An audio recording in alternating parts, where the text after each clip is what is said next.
Hello, I'm Brian Fox. Welcome to my channel. And today I'm going to do a video about JUKIN Bone. And there must have been a pretty decent scene up in Buffalo in the early 70s because I think Black Sheep is from there. Landslide, a band I did a video about last week. And now JUKIN Bone. And they were a really huge band in Buffalo. And they started out as a band called Free Will. They got together in 1968 and lasted till 1969. Then they changed their name to Juke Bone, and I read interviews with the members of the band, and a couple of them weren't really happy with the name change, and they had a number of other issues too, but I'll get into that in a minute. But the band is Joe Whiting on vocals, Mark Doyle on guitar, George Egosarian on guitar, John DeMasso on bass, and Tom Gleister on drums. And for the second album, they actually added two drummers, Kevin Schwake and Danny Coward. And so on their second album, it's a two-drummer band. And I guess they did that because they toured with bands like the Kinks and the Allman Brothers and ZZ Top, and they really liked the two-drum approach in the Allman Brothers. But a really cool band. In a lot of ways, they kind of remind me sometimes of Rod Stewart and the Faces. They kind of remind me of the Black Crowes. It's that kind of rock. And they put out two albums, got signed to RCA and put out two albums in 1970. They put out Whiskey Woman, which they recorded live in the studio. And you can tell it's live in the studio. There's a lot of studio chatter. And it's really got a lot of looseness to it and definitely shows that it was a live band in the studio. And then in 1971, they recorded the second album and got released in 1972 called Way Down East, and it's definitely more of a studio record. It has the two drummers, and the material is really strong. They did a lot of covers on the Whiskey Woman album. And in fact, they did The Hunter, which is a classic that was done by Blue Cheer, for example, and Going Down, which a lot of bands have recorded, Jeff Beck Group, of course, and Chicken Shack and Freedom, all bands that did a cover on those. And I'm sorry to say that I had hoped they'd done a better job on those covers. They're adequate, but they could have done them a lot better. But they made up for it on their second album because there's so much strong material. But the first album has got some real stunners. It opens up with Candyman, and what's the other song? I can't remember right now, but they open up with a couple of real stunners, and it's a real strong record all the way through, and I like the live feel of it. But the second album really has some real gems. There's a song called Carolyn that the album opens up with, and the real Motherlode is an album, a song called Nightcrawler. And if all their material was up to those standards, people would be talking about it more. As it is, they're marginally collectible as LPs. I see they're rising in price now, which is good. But for basic kind of roots rock, British influence rock, the kind of band you'd find Rod Stewart fronting, they're really great. Joe Whiting is a really good singer, and the dual guitar work is really great. Good rhythm section. So really strong records, and I highly recommend them. And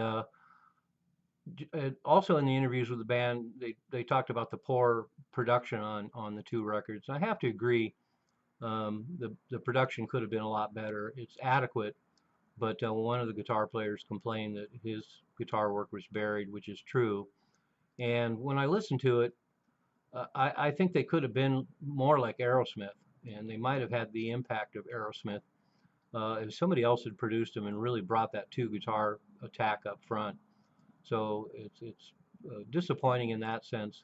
If it had been produced and mixed a lot better, they'd be a lot more forceful records. But that said, they're pretty solid. And I was also surprised to find out that they recorded their first album at Electric Ladyland, and that they were also approached by Mercury, and they also sent their demos to Apple Records, so they conceivably could have ended up on the Beatles label. In fact, George Harrison apparently was reasonably impressed with the band, but nothing happened. But Now, thanks to YouTube, we have some live video of them, which is really interesting to see. And then we also have some some studio outtakes. But more importantly, we have the demos for an album they were going to release in 1973, the Lost Third LP.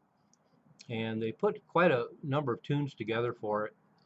And so there's a lot there, and we can hear where the band was headed. And essentially, they're mining the same territory. There's a couple of more straightforward blues tunes. There's a lot more elaboration on there, a lot of keyboard work and backup vocals and things like that. But they definitely mine the same territory. I can kind of see why they might have had some issues releasing that third album. RCA probably wasn't that interested. The first two albums flopped, and then the fact that it was just a continuation of where they were already heading. And then there was a lot of tensions in the band, so I think more likely the record never came out because there was tensions in the band and they kind of headed in their own directions. I guess they patched things up. There's been some Juke and Bone um, reunions over the years, and they're still very well thought of in the Buffalo area. But really killer band. A lot of the obscure bands that I've talked about, this band is definitely primed for the big time, and they should have reached it.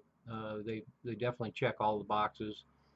Great band, great singer, and a lot of charisma, great material, and they should have gone somewhere. But I reiterate, they're definitely for those who like Humble Pie and Rod Stewart and the Faces and the Small Faces and Black Crows. Kind of a lot of that kind of feel to it, and they really pull it off well. So I definitely highly recommend them. And the Free Will stuff is available on CD as well now, but also is posted on YouTube. Really interesting to see them be more of a psychedelic pop band with some hard rock tendencies, and then see that evolution from 68 to 69, and then going into 1970 and 71 as Juke and Bone. And I don't really have any issues with the name. I think it's pretty good. And I came across the records like so many others in cutouts. I probably paid about $2 a piece. And so I've been enjoying both those albums for 50 years now, and I still enjoy them. I think they're very well conceived and well played. Could have been produced better, but wonderful records, really cool band. Go get them, and I'll post a bunch of stuff below the two albums, the Lost Third album, and some of the video stuff. And if you haven't heard of them before and you like the other bands I mentioned, dive in and enjoy. I'm Brian Fox. Thanks for watching I Hate Rock Music.